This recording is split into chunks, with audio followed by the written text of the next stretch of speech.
Isa na namang Filipino-Canadian ang undefeated ngayon mga bay matapos niyang basagin ang noo ng isang undefeated Argentinian fighter. Sa nakaraan nga ng laban ng ating pambato ay nakaharap nga niya rito si Matias Alejandro Medina at may kartada nga itong 3 wins with 1 knockouts at may isang tabla. Samantalang ang batang Pinoy na si Kent Polines ay bit-bit naman ang malinis na kartadang 4 wins with 3 knockouts. 25 anyos pa lang ang batang ito mga bay at naninirahan na sa Alberta, Canada. Pero bago pa man tayo magpatuloy sa ating laban mga bay, huwag kalimutang pindutin ang like at subscribe button pati na rin ang notification bell para maging una ka sa ating mga upload videos. Naka-blue trunks ang Pinoy na si Kent Polines. Nakapulang trunks naman itong Argentinian. May kaliitan man ang kalaban dito ng ating kababayan. Pero matapang ito mga bay at nakikipagsabayan dito sa ating pambato.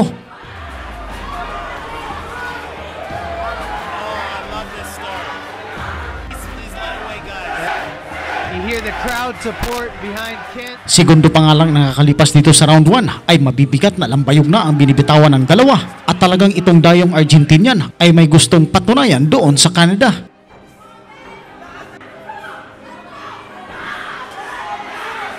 Good hard body shot. Good exchange. Good defense. He's tight after he throws. And he's trying to keep him at the end of his punches. Matangkad nga rito ang Pinoy mga bay na si Kent Polines at ang estratehiya nga ng ating kababayan ay ang pagwasak sa bodega nitong matapang na Argentinian. I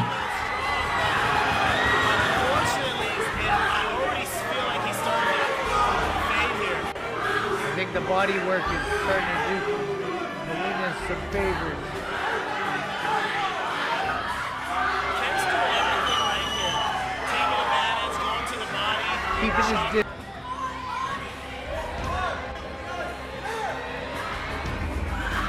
Matias seems to be slowing down, and I don't feel Kent is going to.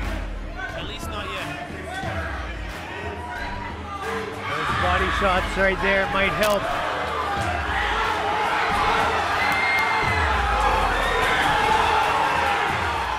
Sa atin nga rin napapansin mga bay ay bukas ang depensa ng Pinoy at madali nga itong makounter ng kanyang maliit na kalaban. Bilib nga rin tayo sa tibay nitong Argentinian na sa kabila ng mga matutulis na suntok mula sa ating pambato ay hindi man lang ito natibag kahit na paulit-ulit na tatamaan ang kanyang bodega.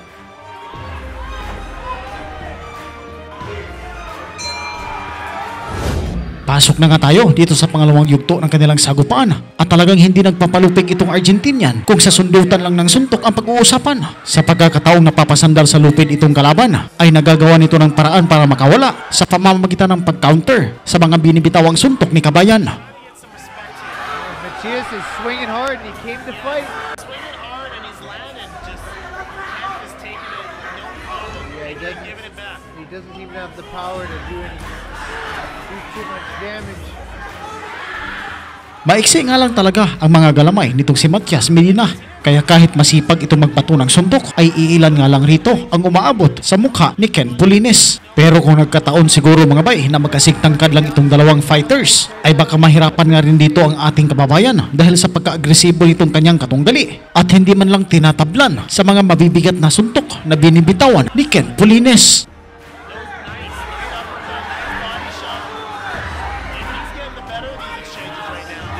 Staying defensively sound as well. So after he punches, he's bringing the hands back up. So his deep.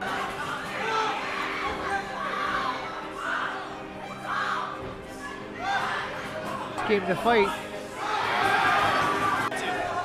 Gonna have to go for broke. Yeah. He needs to be able to get up. And he's trying here. He is throwing. But I don't know. He does have a sneaky right hook though. Yes, he does. The southpaw right hook comes from the blind spot.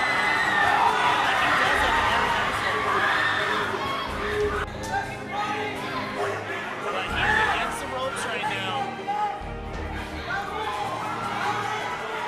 Makunat man itong Argentinian mga bay, Pero sa paulit-ulit at sa dami ng suntok na pinapakawala ng Pinoy ay unti-unti na nga rin itong lumalambot at sa huling minuto nga ng laban ay napapasandal na lang ito sa kanto ng lubid habang binibitawan ng kaliwat kanang kombinasyon ng ating pambato. Pero andoon pa rin ang pagdugong mandirigma nitong kanyang kalaban. Kumakaunter pa rin ito ng mga lambayog na pag-atake, subalit hindi sapat ang lakas nitong kalaban para paatrasin ang umaarangkadang pulso ng pakikipaglaban ng batang Pinoy. Round. Nice body shot.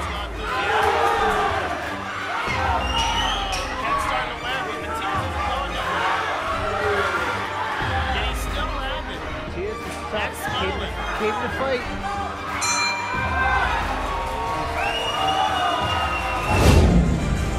This seems like the stronger guy. Round 3 na nga tayo mga bay at sa ating ang nakikita ay nagiging mas agresibo itong si Kent Polines sa pagsugod dito sa Argentinian. Mga patama sa bodega ng kalaban, paakyat naman papunta sa mukha. Iba't ibang direksyon na ang mga suntok ng Pinoy kung saan ay hinahanap talaga nito ang kahinaan nitong kalaban para talagang tapusin itong bakbakan mula sa isang knockdown. Good work to the body there by Kent. I just feel like Matias does not have enough power to get Kent off. Fatigue might. Good body shot. Southpaw, that right upper body hook is always going to be there.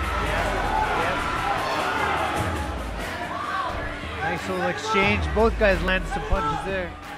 Isang 4th rounder match pa nga lang din ang laban na ito mga bay at ayaw na ng Pinoy na paabutin pa sa final round ang kanilang suntukan. Kaya sa punto nga na ito ay ginagawa na ng Pinoy ang lahat ng kanyang makakaya para talagang durugin itong si Matias Medina. Matias is not even saying no. He has to do something. Sa huling mga segundo naman ay unti-unti nang iniinda nitong Argentinian ang mga body shot na pinapakawal ni Kent Polines. At dahil nga sa pagyuko nitong kalaban mga bay at mula sa mga uppercut ng Pinoy ay tinamaan ang mukha nitong Argentinian at napunit nga rito ang kanyang noo at dumugo sa walang katapusang pagdaloy. Forehead. He's trying to catch Kent, but it's just doesn't seem to be enough.